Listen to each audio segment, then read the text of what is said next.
Gak ada laki-laki yang seperti itu antara dua. Dia orang yang sakit mental, yang mungkin akan mendekati gila pada akhirnya. Bagaimana mencaci, menuduh, berzina, dan segala macam.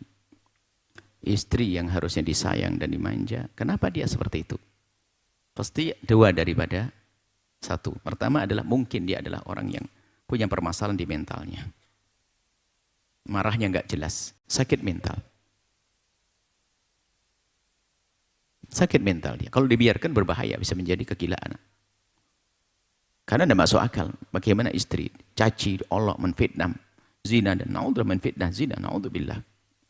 Alangkah sakitnya bagi seorang istri yang diperlakukan seperti itu. Yang kedua, dia waras, dia sehat. Dia waras sehat. Berarti akhlaknya yang rusak. Suruh milih antara sakit mental atau sakit akhlak dia. Kalau sakit akhlak, segera berbenah. Harus berubah dong, masa akhlak orang cerdas seperti itu. Istrimu adalah ibu daripada anak-anakmu. Melakukan kekerasan biarpun apakah dengan lesan atau dengan pukulan, dengan lesan, tetap gak boleh. Mencaci tidak sah. Mengolok tidak sah. Kalau ada suami seperti itu, suruh milih. Apakah dia itu adalah memang orang sehat, akalnya, mentalnya, tapi dia rusak akhlaknya. Tidak benar dia berarti. Orang yang tidak berakhlak, tidak beradab, tidak mengikuti petunjuk Nabi. Atau dia orang yang sakit mental. Kalau sakit mental, maka dia harus sadar dong, dia sakit mental, segera berobat dong. Datang ke psikolog sana untuk minta dibantu agar sembuh. Maka jika kesimpulannya adalah dia sakit mental tapi nggak mau berobat, diajak berobat nggak mau dan sebagainya, berarti dia menyerah, tidak mau membangun kebaikan dalam rumah tangga, maka seorang istri boleh meninggalkan dia, minta cerai. Karena apa? Nggak berat hidup dengan laki-laki semacam itu. Oh, ada sebagian penyakit saja yang boleh kok seorang istri minta saking membahayakan dia. Nah ini mental ini kan mencaci, membahayakan. Ini kalau tuduhan zina dilemparkan lalu dipercaya oleh sang anak, anaknya kan mengatakan ibunya berzina. Bukan bahaya sekali, bukan main-main ini. Maka seorang istri berhak minta cerai dengan perlakuan semacam itu. Kalau tidak segera berobat dan berbenah, maka nggak perlu lagi bersama orang semacam itu. Karena membahayakan dalam dirinya sendiri. Namanya, kemuliaannya depan anak. Rusak anak pada akhirnya. Karena setiap hari, mending jauh berpisah, anak tidak akan lihat caci maki. Ayahnya nggak akan nyaci ibunya lagi. Sehingga anak bisa tumbuh dengan baik. Jika yang kedua, karena akhlaknya nggak benar, sama. Kalau dia tidak mau berubah akhlaknya, maka tetap membahayakan. Maka akhlak yang buruk, seperti itu, menyakitkan. Maka sang istri juga boleh minta cerai. Karena akhlak tidak baik.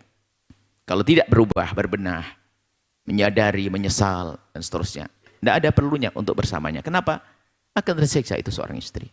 Tapi, di saat seorang istri memilih untuk menjanda, dia harus bisa menghitung. Dia selamat tidak di saat menjadi janda. Karena godaan di luar biasa. Mungkin bisa jadi di saat selalu dimarahi suami, dicaci suami, syahwatnya redup. Karena setiap hari dicaci dan dimarahi. Tapi di saat selesai dicerai, bergolak syahwatnya. Dia tidak punya yang halal. Bisa saja saat itulah setan berteriak, zinamu hari ini. Makanya hati-hati. Yang punya permasalahan dalam rumah tangganya, kalau harus memilih cerai, harus Anda bisa berhitung, wahai perempuan. Apakah ada jaminan kalau Anda bakal selamat, tidak terjumus dalam zina? Punya suami yang setiap hari nempeleng dia, dan masih memenuhi kebutuhan batinnya jauh lebih bagus daripada bercerai lalu berzina. Karena ditempeleng ada kan jadi pahala, ditolimi iya. Biarpun tidak boleh orang berbuat zalim, tapi lihat, jauh lebih bagus daripada naudzubillah zina hari ini. Dan alangkah mudahnya terjerumus pada akhirnya. Kenapa? Di saat punya suami rewel itu adalah nggak ada syahwat. Tapi di saat lepas plong, syahwat bangkit. Ayo, mau apa? Maka yang mau minta cerai siapapun Anda bisa pertimbangkan. Kehalalan bisa, kehormatan bisa Anda jaga atau tidak. Dan kalau memang harus bercerai setelah itu, segera mencari yang halal karena Anda pernah menikah sebaik-baik orang yang sudah pernah menemui pengalaman seperti itu, hendaknya jangan menunda lama-lama dalam kesendirian. Khawatir tergoda, naudzubillah, kepleset dalam kehinaan. Yang jelas harus ada pertimbangan siapapun, bukan yang bertanya saja. Siapapun yang ingin mengambil langkah cerai tolong dipertimbangkan. Sebab ada syahwat di dalam dirimu, wahai wanita, yang tidak bisa diwakilkan kecuali kepada hanya suami yang menyelesaikan. Halal. Selain punya yang halal, mencoba-coba yang haram, naudzubillah.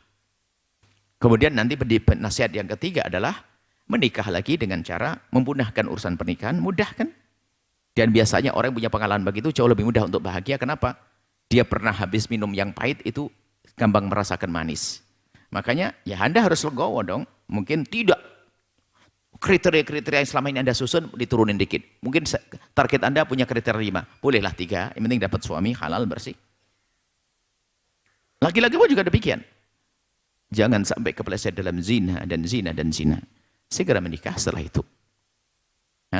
Kemudian setelah itu aman. Hati Anda tentram, suami juga setelah itu apa?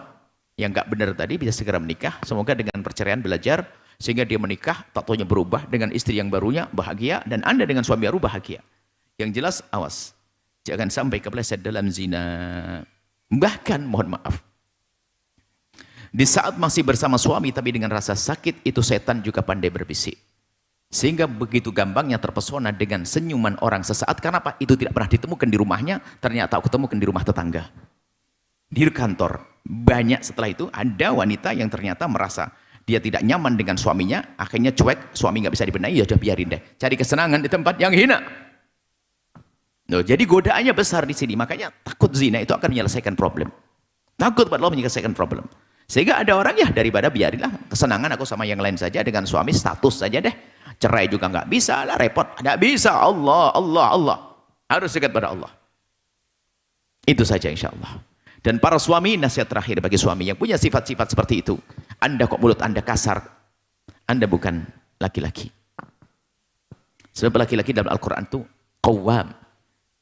Mohon maaf kalau Anda ngomong kasar dengan Anda yang kasar. Anda bukan laki-laki. Maksudnya bukan manusia. Sebab yang disebut laki-laki dalam Al-Quran, ar-rijal qawwamuna 'alan nisa. Qawwam itu melindungi, mengayomi, bukan mencaci. Lah kalau Anda suka mencaci maki, Anda bukan laki-laki. Lalu apa? Perempuan? Bukan juga. Lalu bukan manusia. Harus sadar ini makna ini. Kita ingin membangun rumah tangga yang indah. Seorang perempuan juga sama. Jangan sampai hidup Anda adalah hidup yang bikin permasalahan di rumah dengan tuntutan yang berlebihan. Enggak pernah syukur kepada suami. Banding-bandingkan suami dengan suami orang, pemberian suami orang memberikan pada istrinya. Lalu nuntut, kenapa aku tidak seperti dia? Ini ada perempuan-perempuan yang disebut oleh Nabi. Aku dipertunjukkan ternyata yang banyak menghuni neraka adalah perempuan. Tapi Anda tidak usah khawatir. Nabi tidak mengatakan kamu masuk neraka kok. Nabi menyebutkan perempuan banyak masuk neraka. Loh, cirinya kayak apa perempuan itu? Bukan seperti Anda solehah, ya enggak dong. Cirinya nih, kalau Anda punya ciri, segera tobat. Yukthirna syikata wa yakfurnal ashir. Suka ngeluh. Wa yakfurnal ashir, kurang terima kasih pada suami. Lah kalau model begini, ahli neraka dia. Ini suaminya ahli neraka, istri neraka, repot ini orang. Na'udzubillah. Anda ahli surga semuanya. Suaminya lembut, penuh kasih, dan istrinya pun ternyata mudah terima kasih dan tidak mudah mengeluh. Semoga indah semuanya, Allah alam bisawab. Setelah Anda menyaksikan video ini, jangan lupa berselawat kepada baginda Nabi Muhammad sallallahu alaihi wa alihi wa sahbihi wasallam.